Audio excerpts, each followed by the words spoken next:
When it comes to quality sleep, Ashley has you covered with top mattress brands at winning prices and with special financing options available.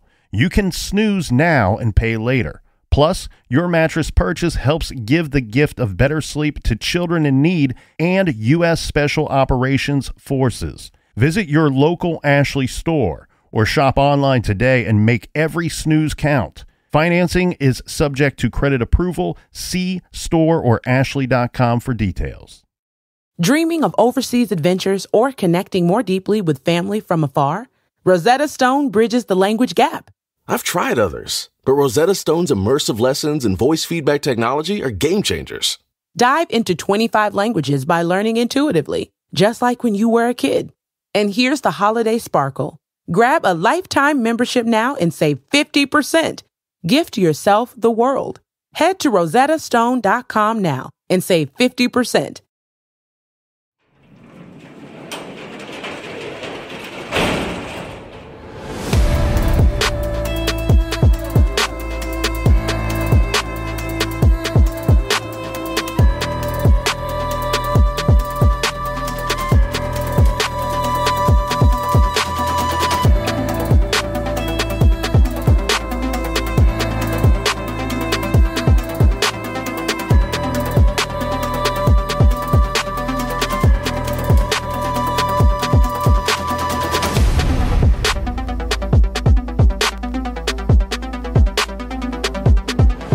Welcome to True Crime Garage. Wherever you are, whatever you are doing, thanks for listening. I'm your host, Nick, and with me, as always, is a man that wonders why is it that when your arms get shorter, your pockets get deep. Here is the captain. And why, when the berries get bigger, the twig gets smaller. It's good to be seen and good to see you. Thanks for listening.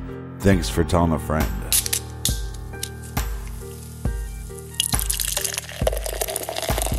Today we are slow, steady sipping on some Ghost Bridge Imperial Stout from Singin River Brewing Company. This beautiful beer can art features the mythical ghosts that provided privacy to the bootleggers to sell throughout the shoals. ABV 9.6%, garage grade 4.25 bottle caps out of 5. And let's give some praise and thank you to our friends for helping us out with this week's set of shows. First up, a cheers to Leah in Essen, Germany. And a big cheers to Joe Wong in Midlothian, Virginia. And last but certainly not least, we have a whole team of wonderful listeners that deserve a cheers and a shout out to the office girls at Canine Caviar in Riverside, California. Everyone we mentioned went to our website, helped us out with this week's beer run, and for that we thank you. Yeah, BWERRUN Beer Run. If you need some more True Crime Garage for your earballs, check out our bonus show called Off the Record. Over 160 episodes. You don't want to miss this podcast. It's Oprah's favorite. It's Will Ferrell's favorite. It's the New Kids on the Block's favorite podcast. You can find that at truecrimegarage.com. And make sure you tell a friend. Colonel, that is enough of the business. All right, everybody, gather around, grab a chair, grab a beer. Let's talk some true crime.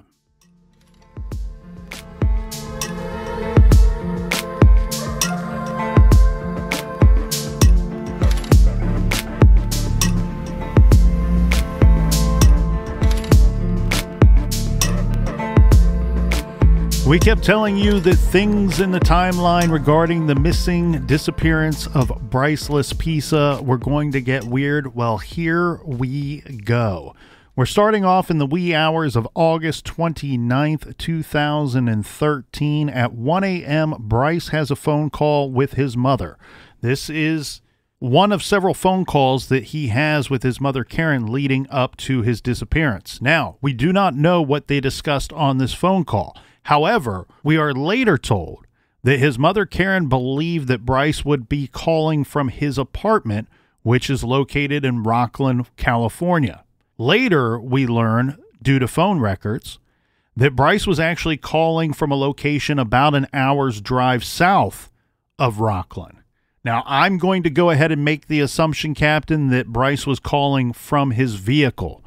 It would be really interesting to know what they discussed in this call.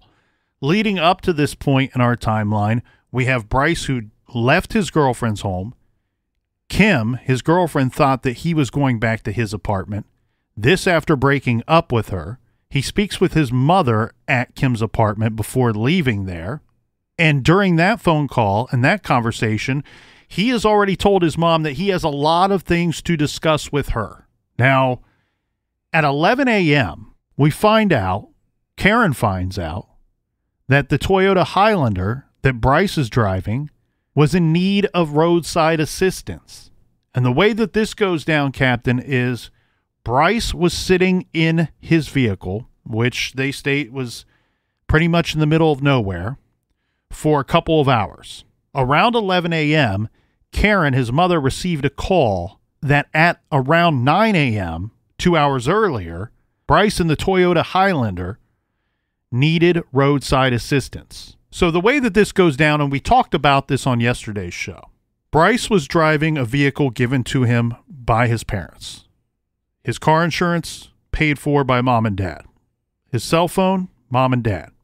He has a credit card, which I'm assuming is for necessities or emergencies, that is, in fact, mom and dad's credit card. Makes sense. So knowing that information and the little bits of information we have here, I'm going to go ahead and make the assumption that the call received from Karen is from the credit card company saying, hey, there's a charge, by the way, on your card out of town, and this is what it's for. Well, the charge was for a company called Castro Tire and Truck, which is located in Buttonwillow, California. Captain Buttonwillow was my nickname in high school. So Karen either receives a phone call from her car insurance or from her credit card. However she is notified of this information, what we learn is that there's a charge for Castro Tire and Truck in Buttonwillow, California, and around noon, we have a situation where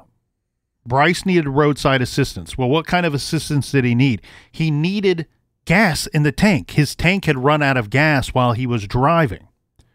So a man goes out to where Bryce is, delivering 3 gallons of gas to Bryce, who's found sitting in his vehicle in what is called, quote, the middle of nowhere.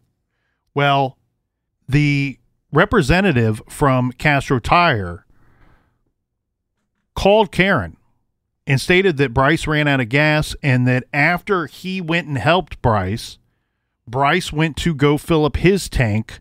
This is around noon. And at that time, Bryce had estimated that his arrival home. So now Karen is aware that Bryce is on his way to their home in Laguna Niguel. His estimated time of arrival at their home would be 3 to 3:30 p.m. approximately on that day. Well, unfortunately, by 6 p.m., so now we have 6 hours that transpire between Karen knowing where Bryce is, filling up the tank with gas at noon.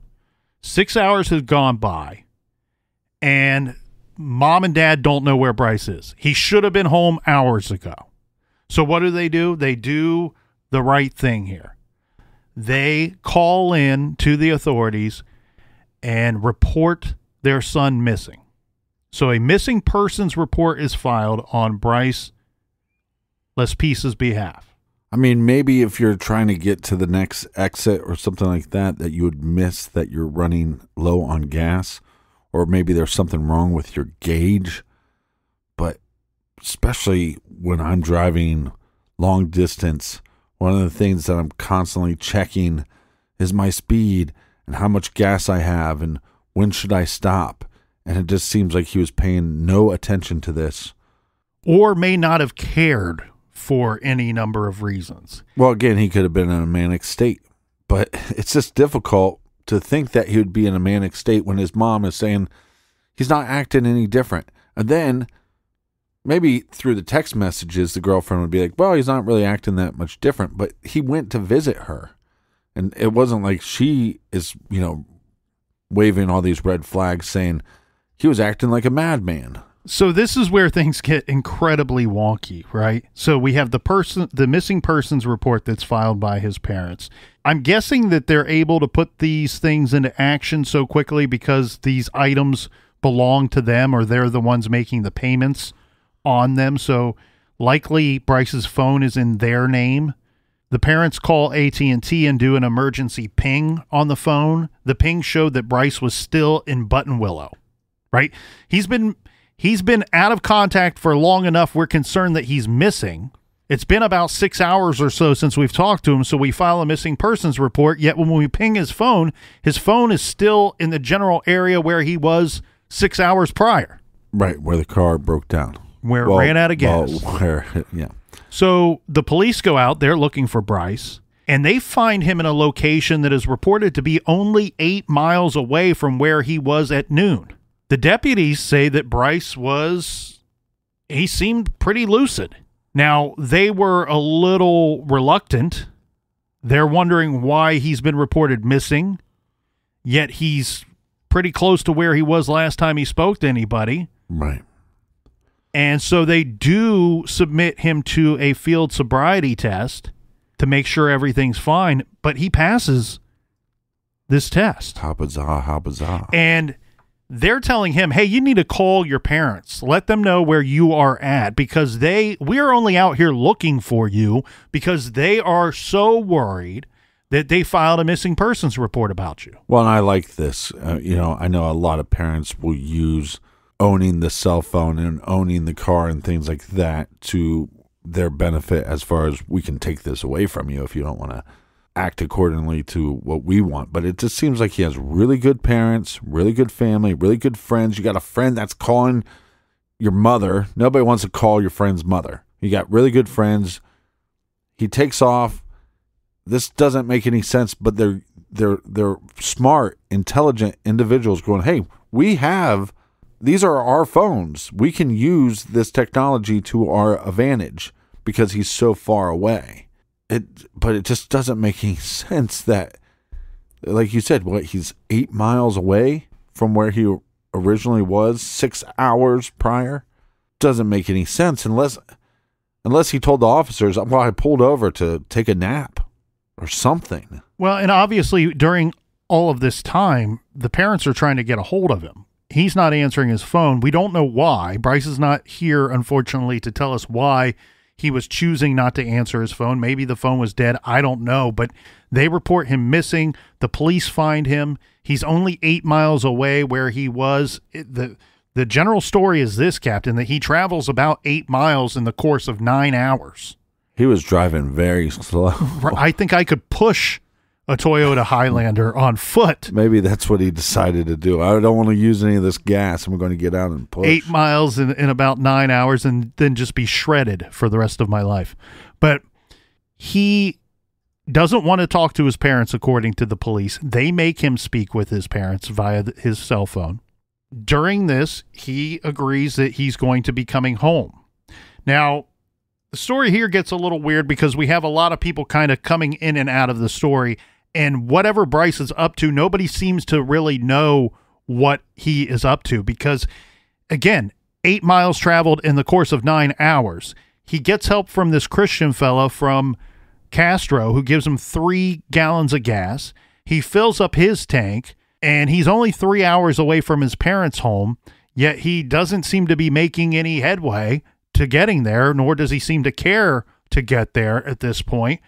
And then again, Christian goes back out from the Castro tire and truck, and he finds Bryce once again. Now, tell me he's made it more than 8 miles.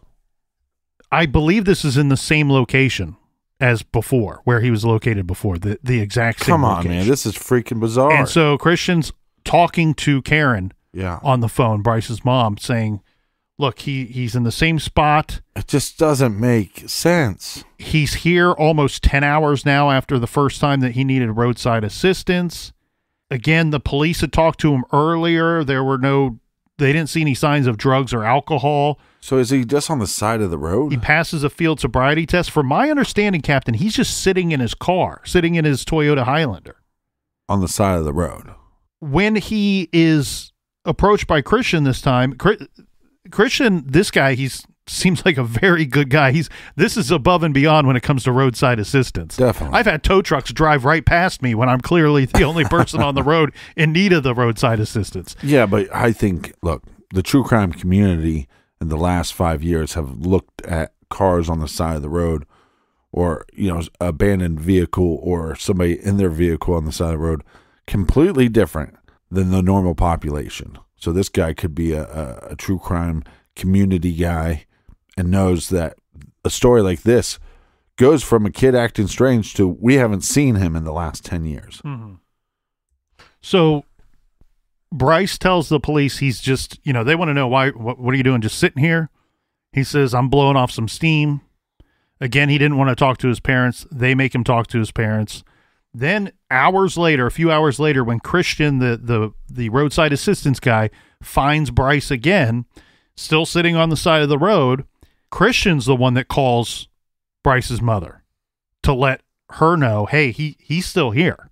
And so Christian speaks with Bryce, and Bryce tells Christian, everything's okay. I'm going to get a soda at a nearby gas station, get some caffeine in me, and then I'm going to continue my drive and head home. So approximately, depending on what timeline you look at, we're anywhere from 10 to 13, and most timelines put this more at the 12 and 13 hours later. 12 to 13 hours after Bryce arrived in this general location, he's finally on his way home.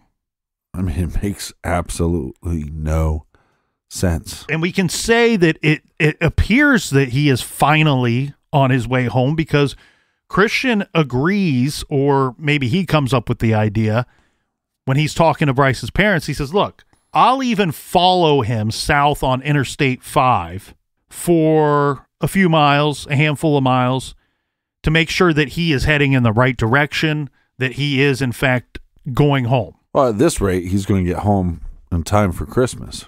We're going to fast forward here just a little bit in the timeline, Captain, because the next morning at roughly 8 a.m., the police show up to the Laspisa's house. This is to ask about their vehicle, a 2003 Toyota Highlander. They wanted to know if they owned one, if the vehicle had been stolen. If so, why didn't they report it stolen? Why do you ask? Well, because we found it. It's been involved in a pretty serious car accident and found a considerable distance away from their home. The Laspisas explained to the police, no, that car, that vehicle is being driven by our son who is off and away at college. And in fact, he called us last night saying he's driving home to our house. We haven't heard from him in several hours. We were up on the phone with him late last night. He had been reported missing. He needed roadside assistance. And now you're telling us that our son has been in a major car accident. I mean, can you imagine what's going through his parents' mind at this point? I mean, this would be awful. You just feel so helpless for them. Well, and when you hear about this, you go, okay, well, we kind of knew that it was going this way. This doesn't seem so shocking and surprising to us listeners, but to the Laspisas, it completely jars them. It's completely shocking to them because one thing that we did not include yet in the timeline was a 2 a.m. phone call. So at 8 a.m. roughly, the police are there saying, hey, there's a problem with the vehicle. And just 6 hours prior, the Laspisas were on the phone with their son. So he finally calls them. He calls them, yes. Heading towards his house, he ends up calling his parents. And again, look, I'm not the kind of kid, or I wasn't the kind of child to my parents that after the first day of college, especially sophomore year, maybe your freshman year, you're going, hey, Mom, this is what's going on. But sophomore year, he just spent all summer with them. He's a good kid. They have a good relationship. He calls his mom to let her know, hey, I like my first 2 classes. Things are going well. And then there's this time period where he's traveling home but not traveling home. And he's not talking with his parents. And his parents are trying to call. He's not answering. And then he finally makes contact with them. Yes, and this is weird because his vehicle is found, it's on its side. It's been in a major car accident. It's a single vehicle accident. Okay. Bryce is not located anywhere near the vehicle, not in the vehicle, not around the vehicle. The vehicle's found abandoned, air quotes, abandoned at Castaic Lake, which is roughly about 2 hours north of Laguna Niguel, where the parents live. and roughly about an hour south of Button Willow, California, where we know he was when he needed the roadside assistance. So he did travel 60 miles-ish before this accident took place. Now, what's interesting, though, is that we know that at 2 a.m., here's the 2 a.m. phone call from Bryce to his parents. We know this based off of a report from the local news there. And it says, quote, he took a detour at 2:08 a.m. and got off of the Interstate 5 in a suburban area and was going to sleep in his car, his mother told Santa Clarita News. She says, I told him to call me when he got up the next morning. So basically, the story is this, Captain, that he says he's too tired to drive, which makes a lot of sense based off of everything we know in the timeline so far. He's going to need to pull over, get a little bit of rest. This is going to extend the period of time that he will be on the road. It will extend the period of time till he gets back to mom and dad's house. Well, let's be clear on that for a second. This guy needs sleep. Most people would need sleep just driving through the night or sitting at one spot for hours upon hours. We have no clue what he was doing during that time period or why he was doing that.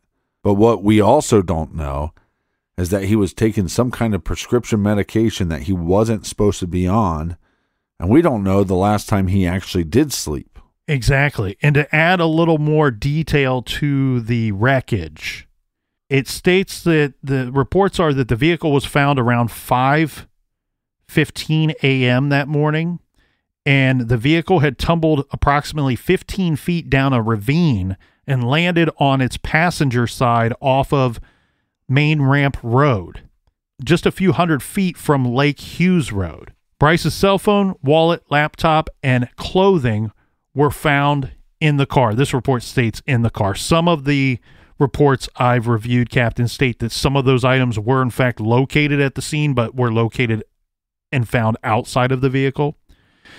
And of course, Bryce is nowhere to be found. His family would later say the back window was smashed out. Now, think about this wreckage the way that it's described here. 15 feet down a ravine, landed. That implies that the vehicle was airborne at some point, right? It landed on its passenger side off of Main Ramp Road. If you look this thing up, and this was awfully disappointing, and I'm not going to stick on this topic for too long, but it was rather aggravating. I could find pictures of the Highlander after the fact, after it had been towed from the scene. I could not find any pictures of the Highlander at the actual wreck scene where it was found and in the state that it was found. The thing that was aggravating about that, not because we couldn't describe it to you because those pictures aren't available, or at least I couldn't find them, is that there are several websites that give the impression that those pictures are in fact available, and they are not. Take a closer look at those pictures that people are claiming to be Bryce's vehicle lying on its side. First off, the scene is not as described in the news.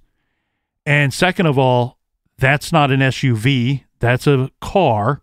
And thirdly, that car appears to be a Honda. So I don't know why people were trying to pass that off as some kind of scene footage or scene picture taken from the wreckage scene, but my eyes tell me that that is not Bryce's vehicle.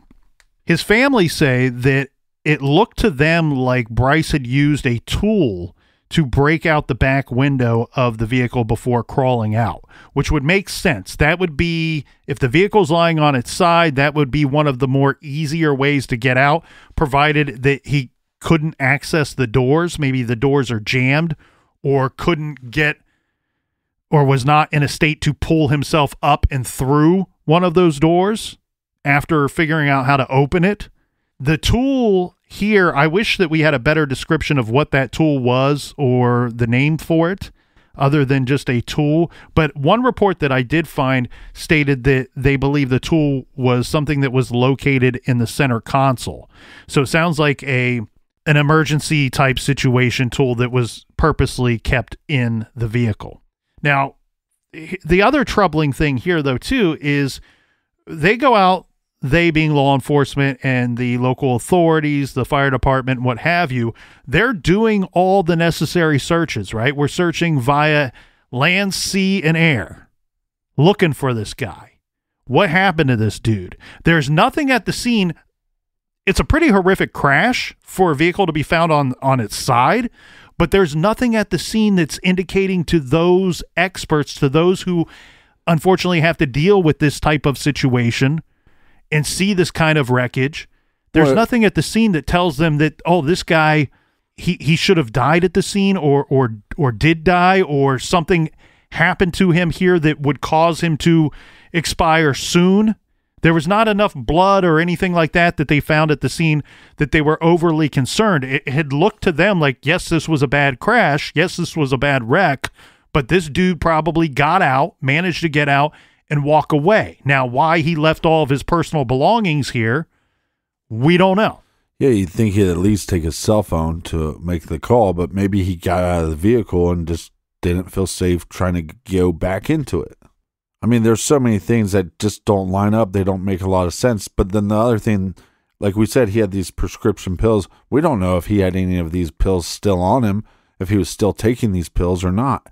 And so we really don't know what kind of state of mind he was in, because we have conflicting stories all around of what demeanor he's in, even though I think you would have to want to believe his parents, and I want to believe the girlfriend, and I want to believe law enforcement that when we talked to him, he seemed fine. He seemed okay.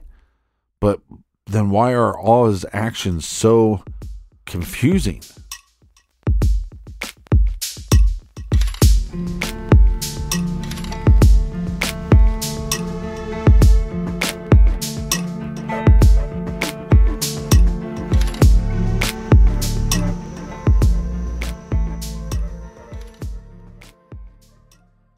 This show is sponsored by BetterHelp. Do you look forward to the holidays? Maybe you struggle with seasonal blues.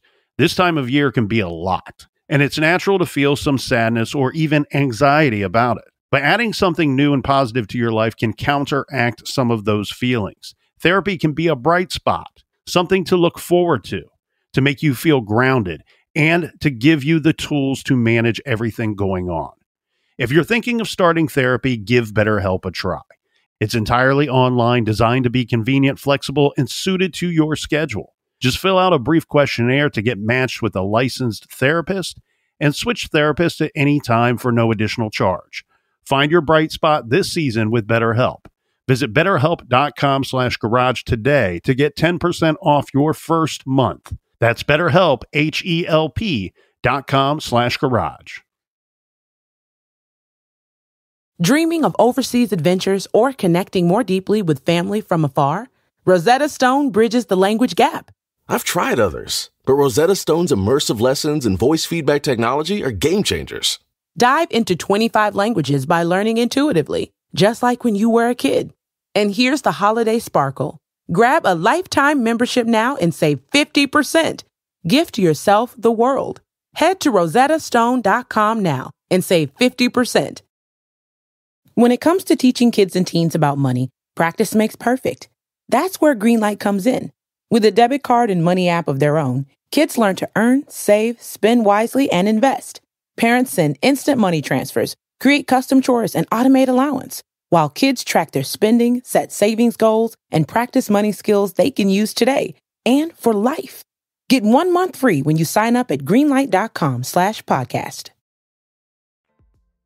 Hey, all you true crime fans, this is Mike Ferguson. And this is Mike Morphin. And we'd like to invite you to listen to our podcast, Criminology. Launched in 2017, we've covered a variety of strange cases from murders to missing persons. We dive into a variety of cases in both the U.S. and abroad. Some of the cases are ones you may not have heard of, like the Pocatello babysitter murders or the Canal murders. Other cases we cover are some of the most historic in true crime, like the Tylenol murders and the Lindbergh kidnapping. We also dive into cases that are currently breaking thanks to DNA and forensic genealogy. Sometimes you'll hear from people connected to the cases, like the interview we did with the brother-in-law of the Golden State Killer, Joseph D'Angelo. There are 200 episodes of Criminology available to binge on right now. including full seasons covering the Zodiac Killer, the Golden State Killer, and Ted Bundy, and new episodes come out every Saturday night. Subscribe to Criminology today, wherever you listen to your podcast.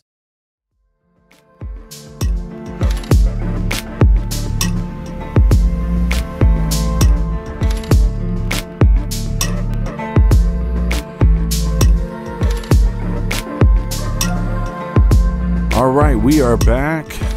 Hotel, motel, Holiday Inn. Cheers to you all. Cheers to you, Colonel. Cheers to you, Captain. Now, another report that I have here states that it was obvious that the vehicle had plummeted down a 25-foot embankment before smashing onto the road below. Just to describe the scene the best I can, I've never been to this location, but the way that it's described to me is, and this is based off of some evidence that the police would later release. So the police say that the place where his vehicle was found, the Castaic area, is located right off of Interstate 5, about 90 miles north of where his parents lived. Vehicles traveling can get off of the interstate exit onto Lake Hughes Road, which leads up a hill to Castaic Lake Recreation Area. There is a surveillance camera that takes a photo of every license plate of the vehicles that drive by. This camera is going to provide us with some evidence here and fill in some of the blanks, but not all of them, unfortunately. What we learn from this surveillance footage is that at 2:15 a.m., Bryce drives by this camera, takes his picture. This is just a few minutes after he's telling his mother that he was tired and he was going to find some place to park so he could sleep for a little bit and then continue the drive.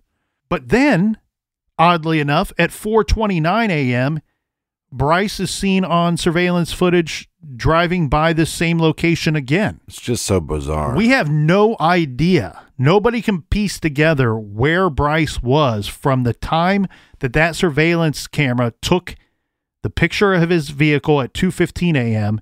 and then took the picture of his vehicle again at 4:29 a.m. Now, there are no cameras tracking cars going down the hill to where his vehicle was eventually found.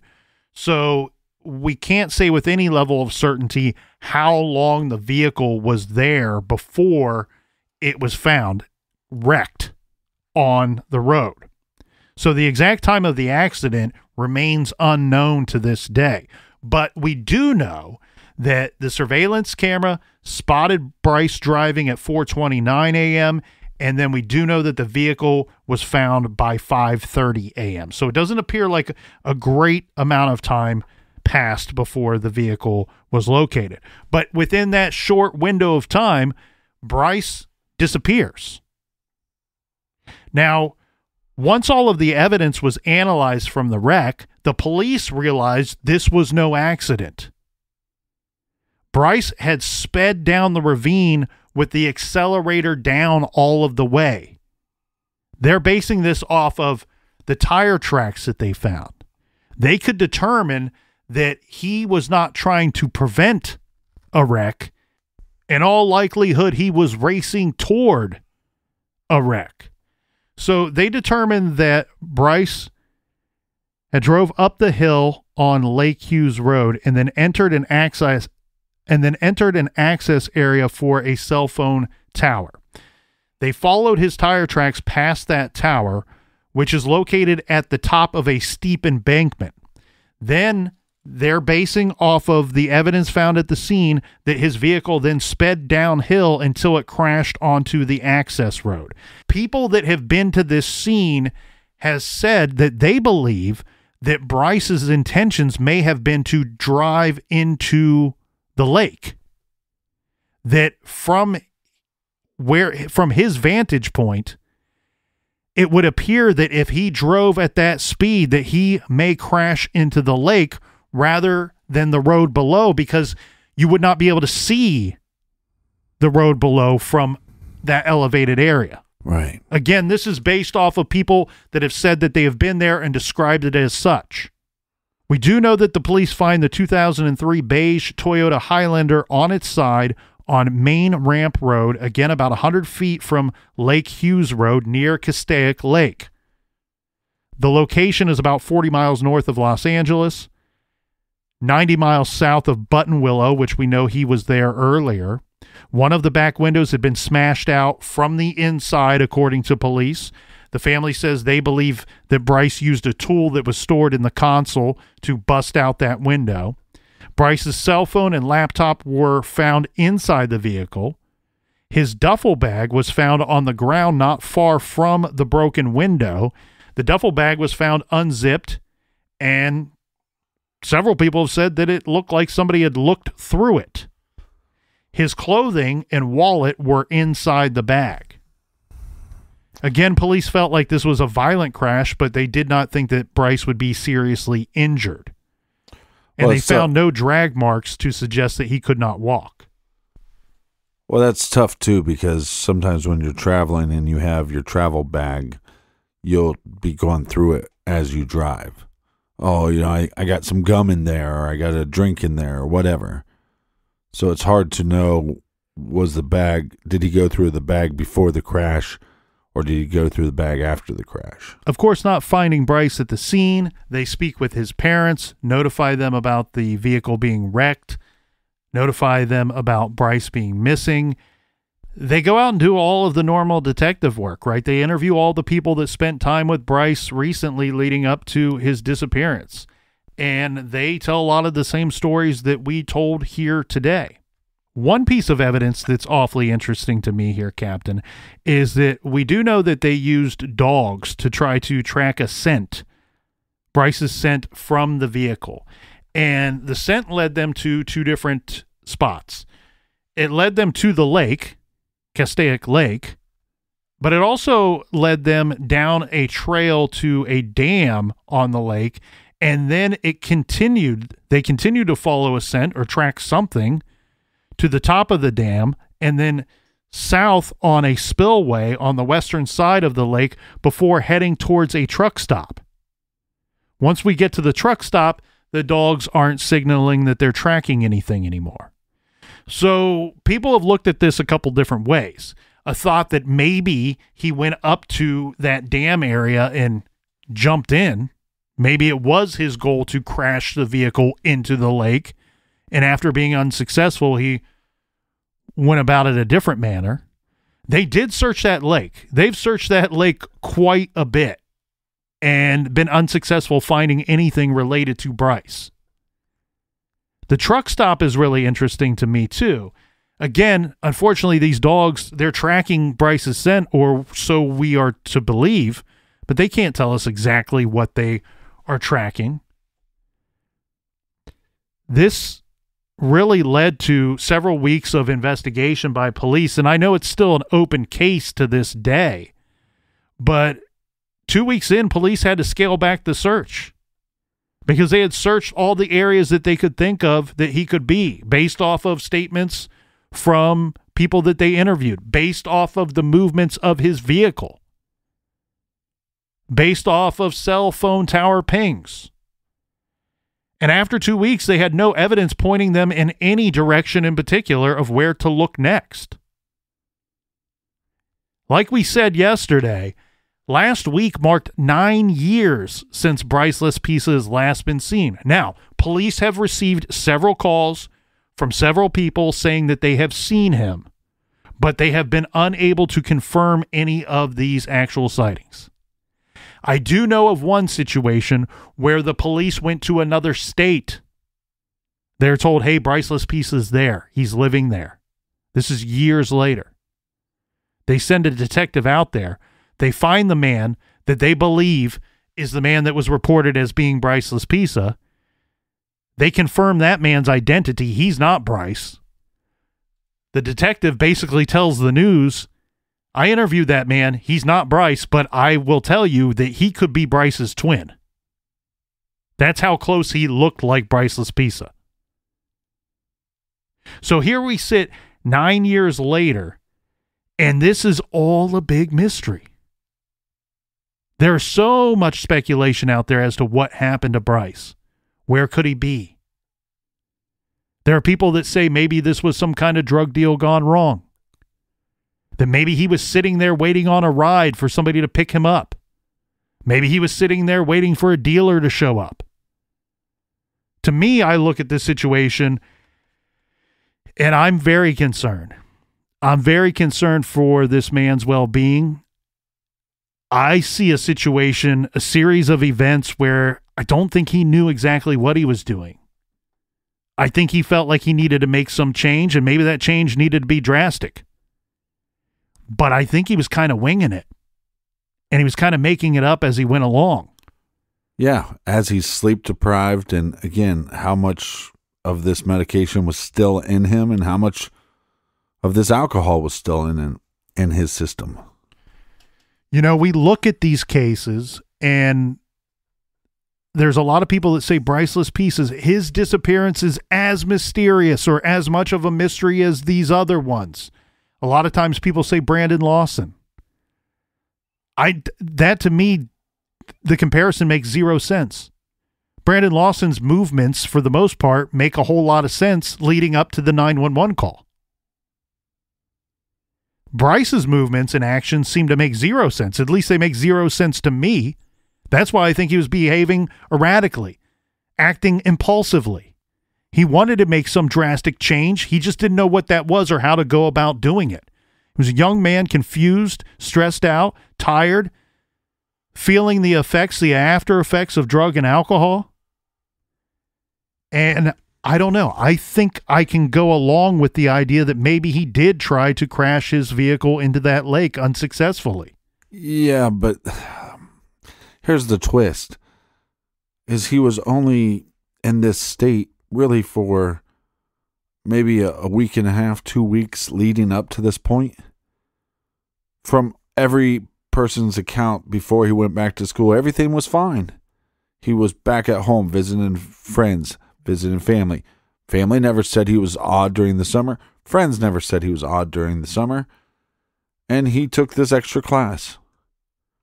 And it seems like it's almost like the weirdness, once he got back on campus, the weirdness, it like turned on, like turning on a light. It happened that fast. It's very confusing. If you want to make comparisons to other cases that we've covered, again, this case often gets compared to other missing persons cases. I think it reminds me a little bit more of Jonathan Luna, who was in fact they found Jonathan Luna. There's a debate, did he die by suicide or by murder?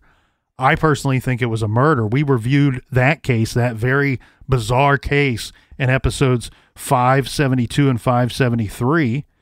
His body was discovered in December of 2003. But just like Jonathan's case, to me, Bryce, his movements and his actions make little to no sense leading up to Bryce's disappearance or Jonathan Luna's murder. In fact, the actions and behavior leading up to both of those situations only raise more questions than providing answers. It reminds me a lot of the Maramura case, too. Well, yeah, somebody driving and getting in a wreck. Now, I want to be a glass half full person here, and I think that there is some evidence to suggest that this might be the case. You know, Captain, I rarely ever say this when we review these types of cases, but here I just feel like maybe this is one of those cases where this dude took off. He went off somewhere for whatever reason, and he decided to start a new life. And I think if that is the case, if that could be the case, then maybe leaving all those personal belongings there at the scene of the wreck is all a part of it. Right? These were all ways that mom and dad, his old life, was tracking him leading up to that point. The car insurance, the cell phone, the credit card, the roadside assistance. They were all able to keep tabs on him even when his movements and travels made no sense. And so he decided to leave those items right where he wrecked the car. Walk off, head over to that truck stop, thumb a ride, and start a new life. And maybe out there somewhere there's some trucker that drove Bryce to greener pastures, or what he hoped to be greener pastures. And he knows the reasons why. He or she, the driver of that truck, know the reasons why Bryce decided to leave it all behind. Well, there's the statement that he makes to his mother that there's some things that he needs to discuss with her. And maybe there was something that he learned about himself or something he knew about himself that he knew it was time to share with the rest of the world. So then when he gets back to college, he doesn't really know how to do that and decides to drink and take these prescription pills to kind of just put that on hold for a minute. And then when there's that call, when his friend makes the call to the mother, this is maybe the moment where Bryce is realizing, I can't just run away from life. I can't just push this off. I can't keep going down this dark rabbit hole. Let me deal with this stuff now. And that's where it makes no sense on him starting a new life, because you broke up with your girlfriend through text. If you're interested in starting a new life, you don't owe her anything. You're not going to feel like you owe her anything. You gave her the answers through the text message. You could just leave the next day. Again, I don't think it was planned. That's why I said I think that his actions were erratic and impulsive. I think he tried to crash the vehicle into the lake, and when that didn't work, that's when he decided to walk away. Yeah. And start okay, so life. I'm going to say this, and no laughing at me, okay? You brought up some cases this reminds you of. And right. Some that it didn't remind me of. But no laughing at this one. And let me explain it before you make any judgment calls here. To me, this is very similar to Elisa Lam. We have all these actions that we know happen because we can track them through. They're documented. Right. They're just not on video footage for us to, all these actions that she made in the elevator that seem to make no sense to us. We have the same thing happening with Bryce. I think he walks away from that vehicle and he probably is deceased somewhere. We just haven't found him yet. And where basically the whole highway and that whole area was basically Bryce's hotel where he was losing it. And I think that's what this case reminds me of. And it's one of the most confusing cases and perplexing cases I think we ever covered, because I can't say that you're wrong. Whatever your gut is telling you and whatever evidence is leading you to that outcome, there's no gut feeling in my body other than he's probably not with us anymore. His parents are of the belief, or at least they've been vocal about this in the past, saying that they believe there's a chance he sustained a pretty violent head injury during the course of that crash, and maybe he walked away with severe amnesia, not really knowing who he was, where he was, or what was going on, or who's to say how that works, what he would believe at that point. You know, I remember those stories on Unsolved Mysteries when I was a kid and always thought, well, this seems impossible to me. But the older I've got, I can't rule that out. I can't rule that possibility out. Now, some good things here to keep a little light on for everybody, to keep a little light on for Bryce. His information has been entered into the National Missing Persons Database. His fingerprints, dental records, and DNA are on file in databases. Months after his disappearance, the family hired a private investigator. The investigator states that they believe that Bryce intended to return home and bases that theory on Bryce's GPS coordinates. So this investigator must believe that something happened, something interfered with him making it home that night. The police seem to believe that he did walk away, and that had he passed away, that they would have found him, and that maybe he did walk away to start a new life. Bryce Laspisa, at the time of his disappearance, he was 5'11" tall, 170 pounds, with bright red hair. Some descriptions say green eyes, some say blue eyes. But one very distinctive identifier that Bryce has is this tattoo.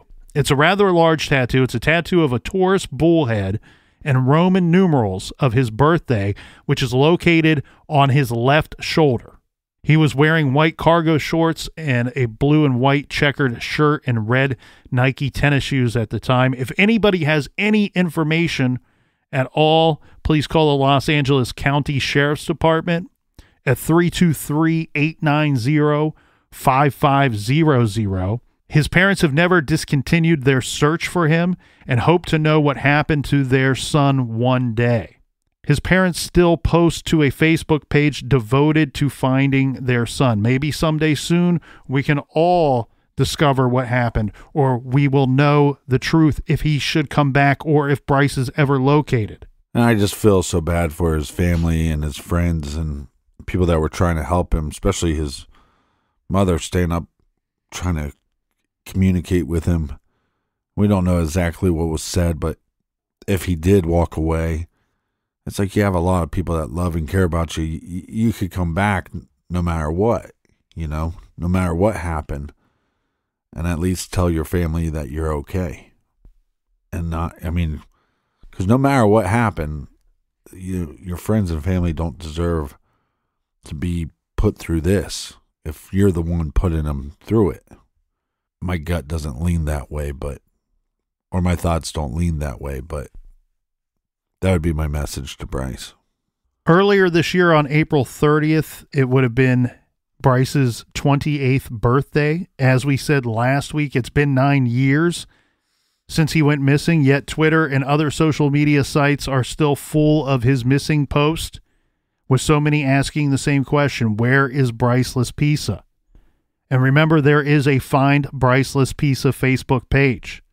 Again, anyone with any information from 2013 or more recently that can help investigators locate Bryce, please call 323-890-5500, or to provide information anonymously, call Crime Stoppers at 800-222-TIPS, which is 8477, or use your smartphone and download the Crime Stoppers Tips mobile app, or go to the website www.lacrimestoppers.org.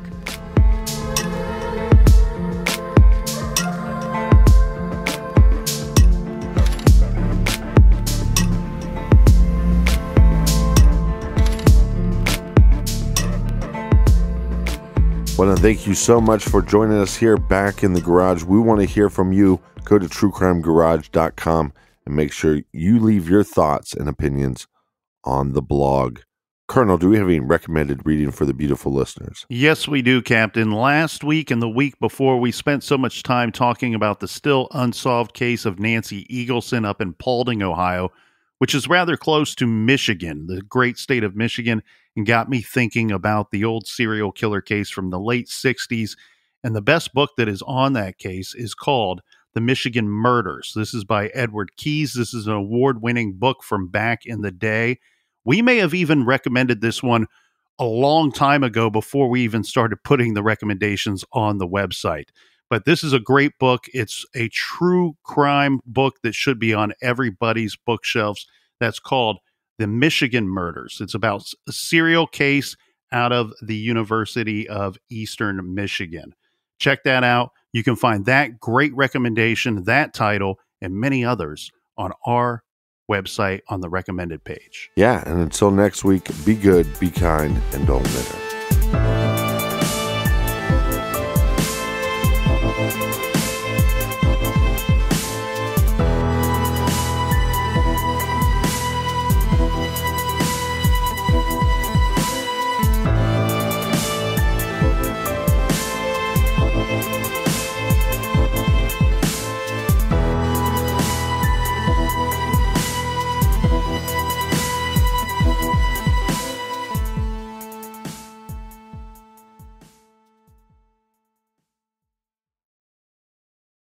Hey parents, Greenlight is here to take one big thing off your to-do list, teaching your kids about money. With a Greenlight debit card and money app of their own, kids and teens learn to earn, save, and invest. You can send money instantly, set flexible controls, and get real-time notifications of your kids' money activity. Set up chores and put allowance on autopilot to reward them for their hard work. Then learn about the world of money together. Get 1 month free when you sign up at greenlight.com/podcast.